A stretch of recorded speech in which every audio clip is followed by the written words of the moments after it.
Good morning, everyone. There's something about the quiet promise of a new day that always makes me think we get another chance to get it right.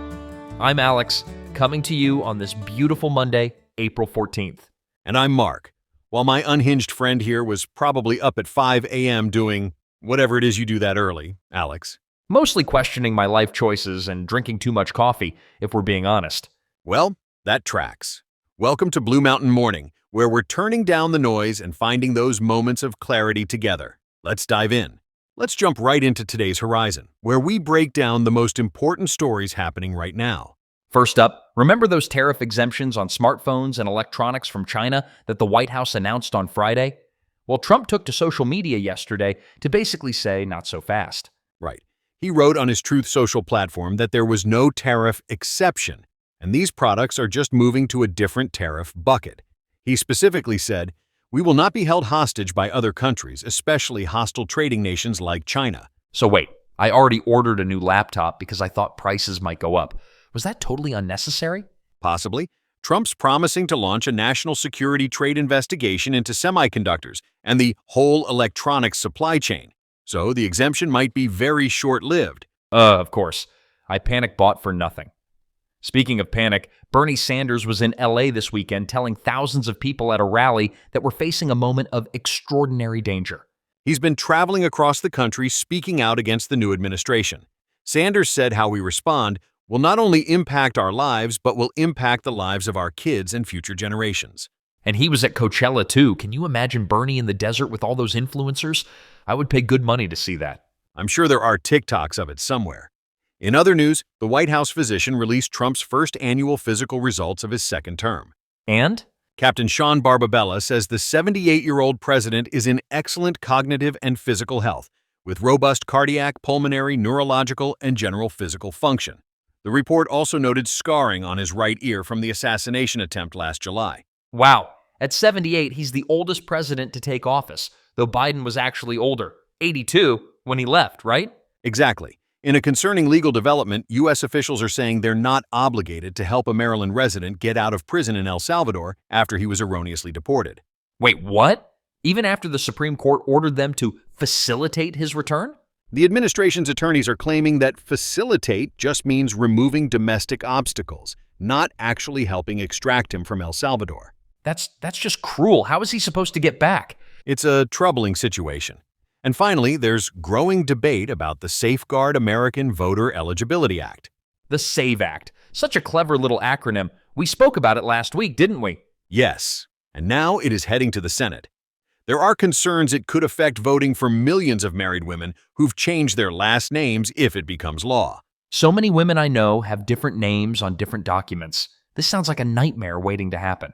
The legislation is meant to address voter fraud concerns, though research has consistently shown such incidents are extremely rare in American elections. Let's move on to ripple effects, where we explore how broader trends are affecting Americans. Today's topic, financial therapy. Financial. What now? Are people lying on couches talking about their bank accounts? Actually, yes. Financial therapy is a rapidly growing field where mental health professionals help people work through their emotional relationship with money. Oh my God, my relationship with money is definitely complicated. Like that ex who keeps texting at 2 a.m. You're not alone. With economic anxiety spiking across the country, more Americans are seeking help to understand their spending habits, saving fears, and money shame. Money shame? Is that like when I buy something expensive and hide the package from my roommate?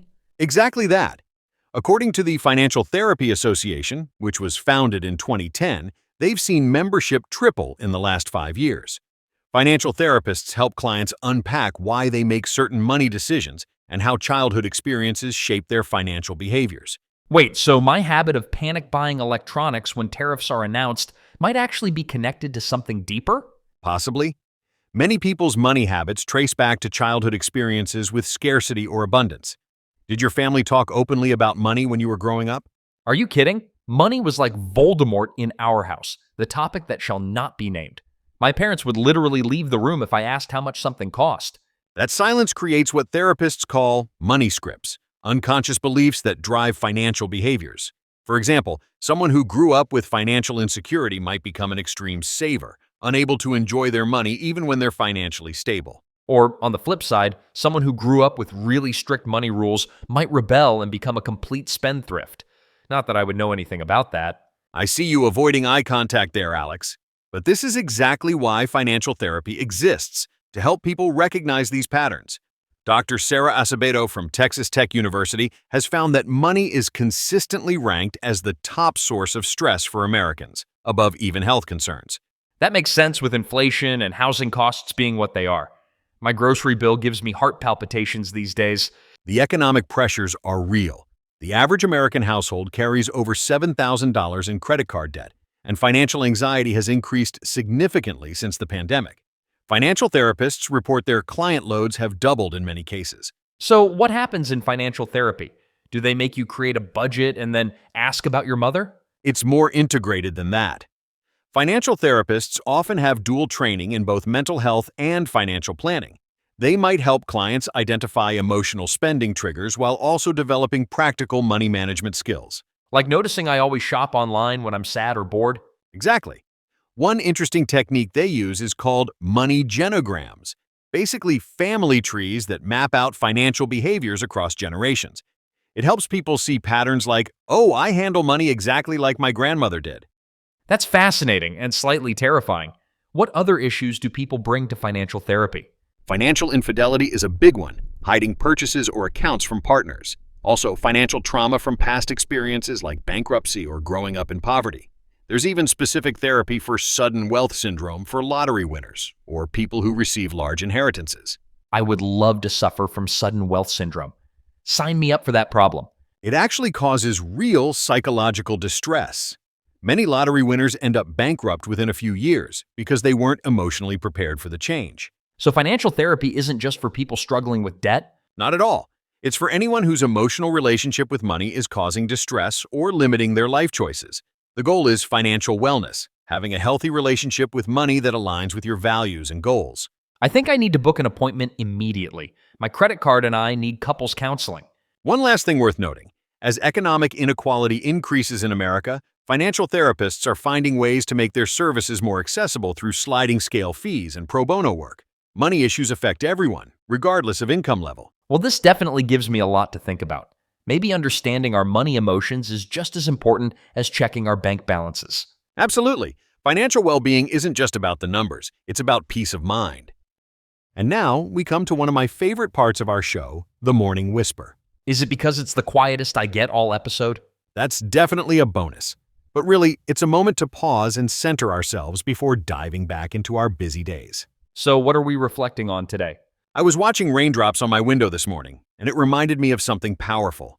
Each raindrop follows its own unique path down the glass, sometimes joining with others, sometimes forging ahead alone. Whoa, that's actually pretty deep for a Monday morning.